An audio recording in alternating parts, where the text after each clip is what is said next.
Shabbat Shalom. Here we are.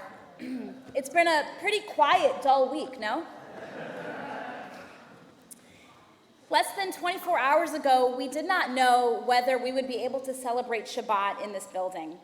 We did not know if it would be safe for us to gather here. On Thursday afternoon, many of us saw the news coming from the FBI's Newark office that there was a threat to New Jersey synagogues. The FBI and South Orange Police recommended that we evacuate the building and close until they could mitigate the threat.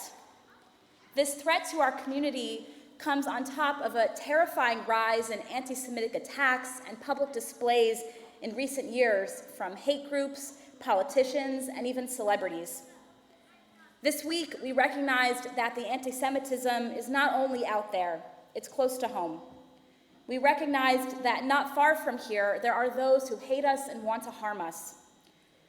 We are feeling rattled, angry, saddened. Our sanctuary, our community's home, our own sense of peace has been shaken.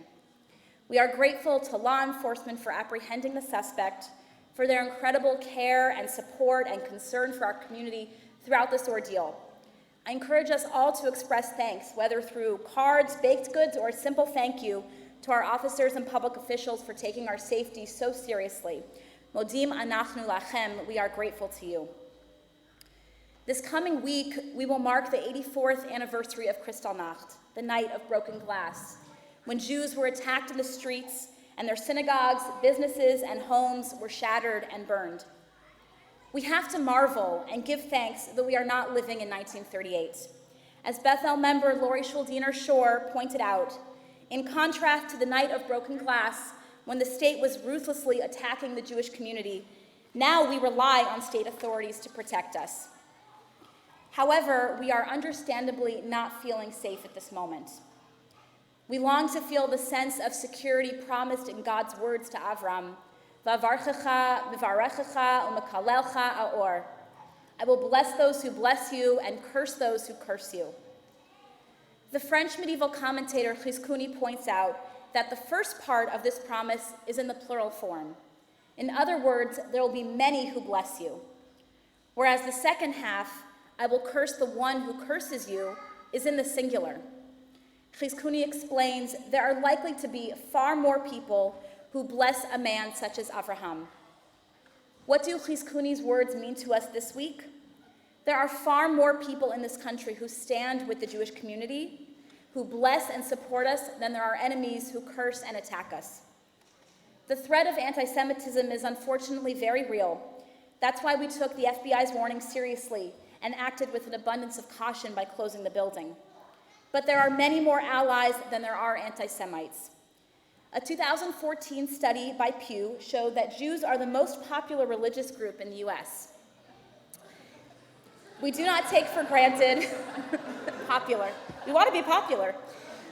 We do not take for granted the support that we receive from our local village presidents who spoke up quickly when we were threatened.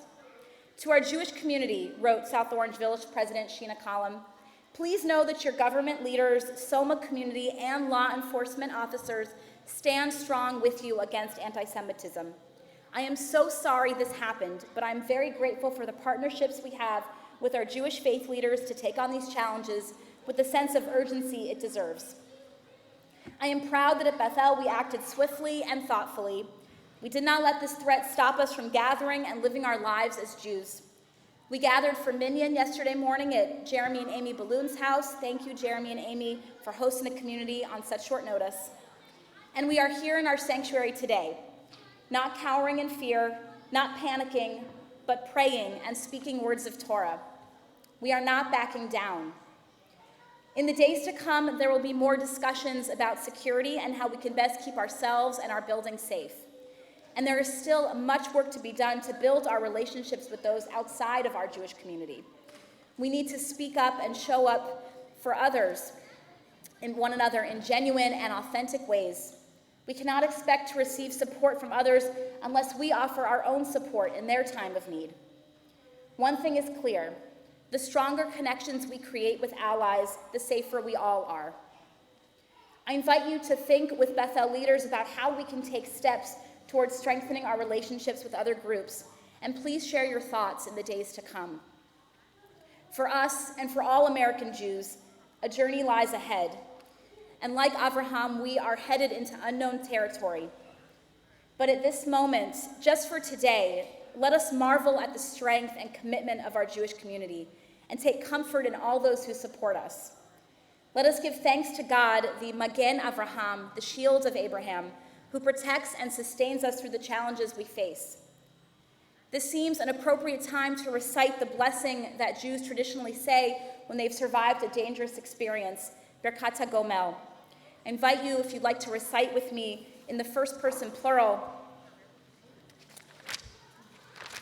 on page 173, if you're following in the Siddur. Baruch atah Adonai Eloheinu melech haolam, hagomel l'chayavim tovot, shegamalanu kol tov. Blessed are you, our God eternal, whose majesty fills the universe. Through your generosity, we have experienced your goodness. Mi shegamalanu kol tov, hu yigamalenu kol tov selah. May the source of goodness bring us goodness at all times. Amen.